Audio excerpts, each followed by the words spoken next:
kelas 5, apa kabar? Semoga masih dalam keadaan sehat dan juga tetap semangat dalam belajar. Nah, hari ini kita lanjut lagi materi PS kita ya. Silakan buka buku kamu halaman 63. Kita hari ini akan membahas tentang jenis-jenis usaha ekonomi yang dikelola perseorangan dan kelompok. Sebelumnya sudah kita pelajari juga ya tentang ini, mana jenis usaha dalam ekonomi yang dilakukan oleh perseorangan dan mana jenis usaha yang dilakukan oleh kelompok. Nah, untuk hari ini kita akan melihat bagaimana jenis-jenis usaha yang termasuk dalam perseorangan dan yang termasuk dalam kelompok. Seperti yang tertera di buku kamu di halaman 63 ya, dari jenis usaha yang sudah kita bahas pada pertemuan sebelumnya. Kemarin kita sudah membahas ada 9 jenis usaha yang dilakukan oleh masyarakat yang ada di sekitar kita dalam kegiatan ekonomi.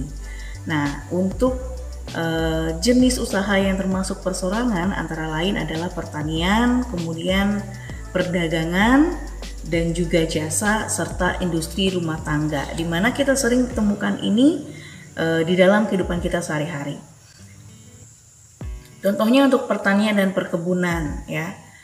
Kenapa ini bisa dikelola termasuk dalam jenis usaha perseorangan? Karena umumnya seorang petani ya, entah petani di kebun ataupun di sawah, biasanya karena modalnya itu terbatas, maka si petani ini atau pelaku yang melakukan kegiatan termasuk dalam usaha perseorangan ya, karena modalnya itu sendiri dan umumnya jenis kegiatan ataupun usaha ini hanya dilakukan dalam satu bidang, misalnya pertanian cuma padi ataupun jagung misalnya. Jarang yang melakukan double karena modalnya adalah dari petani itu sendiri.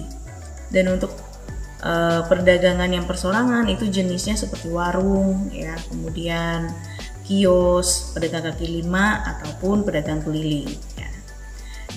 Untuk jasa biasanya jenis usaha yang dilakukan oleh seseorang yang memiliki skill atau keahlian tersendiri ya, misalnya dalam bidang otomotif misalnya seperti bengkel ataupun salon kecantikan misalnya, penjahit. Nah, itu merupakan kegiatan jasa.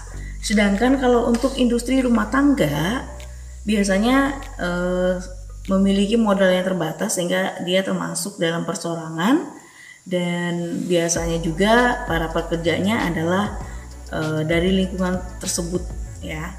Jadi tidak mencakup untuk orang banyak tapi hanya lingkungan sekitar ya.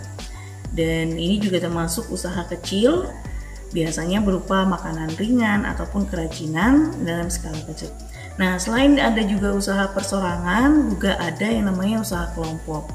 Dan usaha kelompok ini ya, itu merupakan usaha yang dilakukan oleh bersama, di mana modal, ide, dan kemampuan itu lebih banyak daripada usaha perseorangan seperti yang kita bahas tadi. Dan beberapa contoh yang termasuk dalam usaha untuk kelompok ini misalnya seperti firma, kemudian CV, kemudian PT, koperasi, BUMN, dan juga BUMD. Jadi untuk usaha kelompok ya tentu memiliki sifat dari kelemahan dan keuntungannya juga hampir sama dengan yang jenis usaha perseorangan ya. Nah, untuk mengetahui lebih lanjut apa itu pengertian dari firma, kemudian CV, PT, BUMN, kemudian BUMD, dan lainnya yang termasuk jenis usaha kelompok, kalian bisa cek kembali ataupun kalian tonton lagi video yang ada di berikut ini ya, yang ada di playlist Ibu. Silahkan kalian cek di sana untuk pengertian dan penjelasannya serta contohnya lengkap di sana. Dan Bu harap dari apa yang kita bahas bisa membuka lagi memori kamu dan memahami lagi materi ini lebih dalam ya, untuk bisa memilahkan mana yang perseorangan dan mana yang kelompok jenis usahanya.